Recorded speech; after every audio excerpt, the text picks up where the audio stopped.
다음 사례도 소개해 주시죠. 네, 이번에는 12살 먹은 여자아이가 내원했습니다. 내원했는데 보니까 얼굴이 좀 둥글면서 누런색을 띠었고 입을 벌리고 있었습니다. 입이 야무지 못한 것이죠. 또 눈, 코가 들린 태양형으로 키가 작고 배꼽이 약간 돌출되어 있는 것이 특징이었습니다. 이렇게 배꼽이 튀어났다는 것은 배가 차고 순환이 잘 안 된다는 것을 얘기해 주는 것입니다. 차고 순환이 잘 안 되니까 부푼 것이죠. 그래서 배꼽이 약간 튀어나온 것이고, 이것은 비장이 한하다고 차다고 볼 수가 있는 현상입니다. 나이가 어려서 큰 불편함이 있었을까 싶은데요. 어떤 증상들이 있었나요? 네, 배 아프다는 얘기를 자주 한다고 합니다.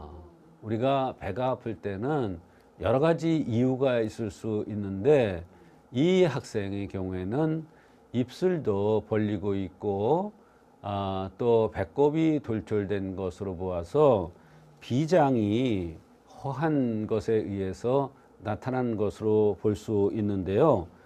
배가 잘 아프고 어지럽고 들어눕기를 좋아하면서 다리가 잘 아프고 피부가 건조하면서 피부가 접히는 부위에 아토피 현상이 나타난다고 했습니다.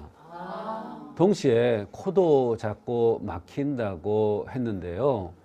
이때 코가 막히는 현상은 여러 가지 원인일 수 있으나 생긴 모습으로 봐서 비장과 연관된다고 볼 수가 있습니다. 맥을 보니까 맥이 82, 84로 담 위에 떨어졌습니다. 여자인데 팬티가 늘 지저분하고 입안이 잘 헌다는 이러한 증상도 있었습니다.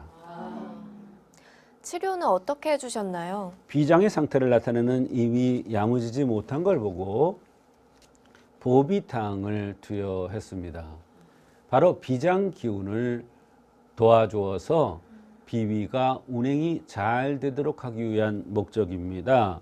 그러자 배 아픈 것이 줄어들고 자주 들어눕는 거, 아토피 피부 증상, 비염, 입안 허는 거, 냉 같은 분비물이 흐르는 것까지 좋아졌다고 했습니다.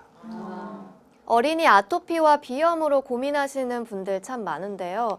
이런 증상까지 개선이 됐다니까 참 신기합니다. 그렇습니다. 한의학에는 비주사말이라는 이러한 이론이 있습니다. 팔다리 힘이 빠지거나 기운이 없는 것은 모두 비장에서 주관한다는 이야기가 되었는데요. 바람개비를 생각하시면 이해가 쉬울 텐데요. 비장은 바람개비 날개 가운데 앞정, 중심이 되는 앞정과 같은 것입니다.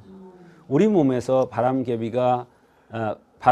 날개가 팔다리라면 비장은 그 중심을 잡아주는 역할을 하는 것이죠.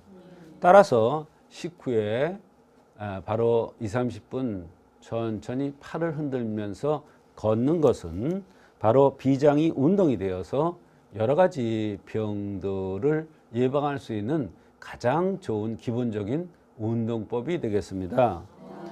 반대로 식후에 팔다리 기운이 빠지고 들어 눕는 것은 비장 기운이 허하다는 것을 생각할 수 있는 것입니다.